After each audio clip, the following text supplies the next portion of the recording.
All right, 7:30 in the morning, November 30th, which means tomorrow is December 1. I don't know about you, but I mean, God, isn't November just sort of a wretched month?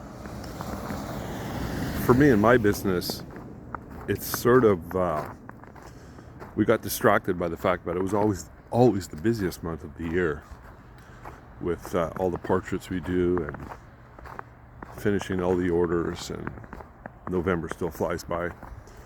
But it seemed rather slow this year as far as the month itself. It didn't help that both myself and my wife got COVID, so we had to lay low for a little bit. Anyways, it's not what I want to talk about. I was having a memory the other day, and I want to talk about the core topic within that memory. Back in 1988, my girlfriend at the time was a real estate agent, so were her parents, and they had a real estate office, and they were approached by a guy who was doing these one-day workshops, and this one specific workshop was on empowerment.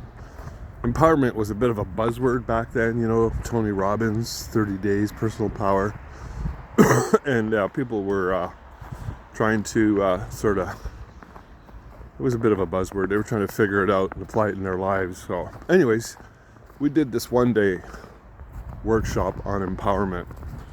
And the one thing I remember about it, clear as day, was what the guy was talking about.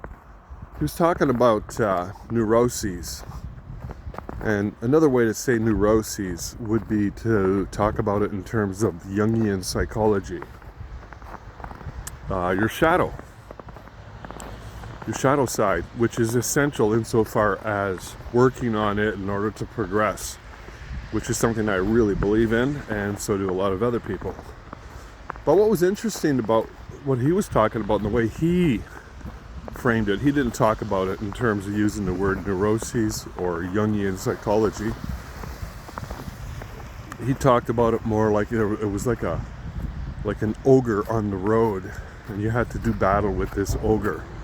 And for each and every one of us, those ogres, or let's call them monsters, they're unique, and we have to do battle with them, so, which is true. Anyways, it was interesting to note, it's funny that to this day I still remember this really clear. He talked about how typically, this is typical, it's a generalization, so don't chop my head off. Okay, the cars are going to let me go.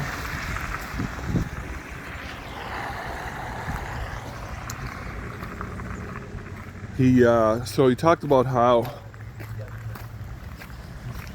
I lost my train of thought now.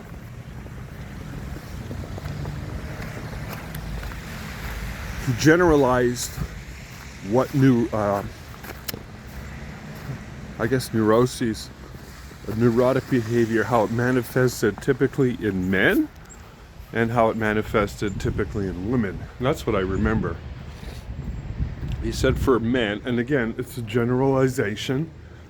He said for men, it manifests through this pursuit of power. Not power, sorry, status.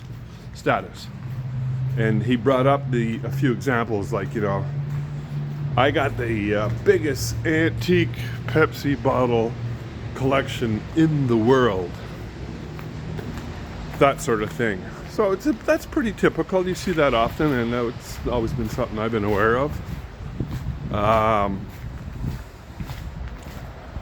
So, and it can apply to women just as well. But it's interesting that that's how one type of neuroses would manifest. And I'm sure there are many, many ways. And he also said that the way it manifests for women, and this is again a generalization, he said that women, the way it's manifested with them is through nurturing. So, and both those things can be somewhat negative, somewhat what's the word I'm looking for? Disempowering. So if you're aware of these things, if you're willing to fling open the closet and do battle with the monsters in your life, you'll have opportunities. The ogres on the road. That was the core message. And way back when in 1988. And it's a very powerful message because it's true, and it gives us each the opportunity to grow by doing our own personal shadow work.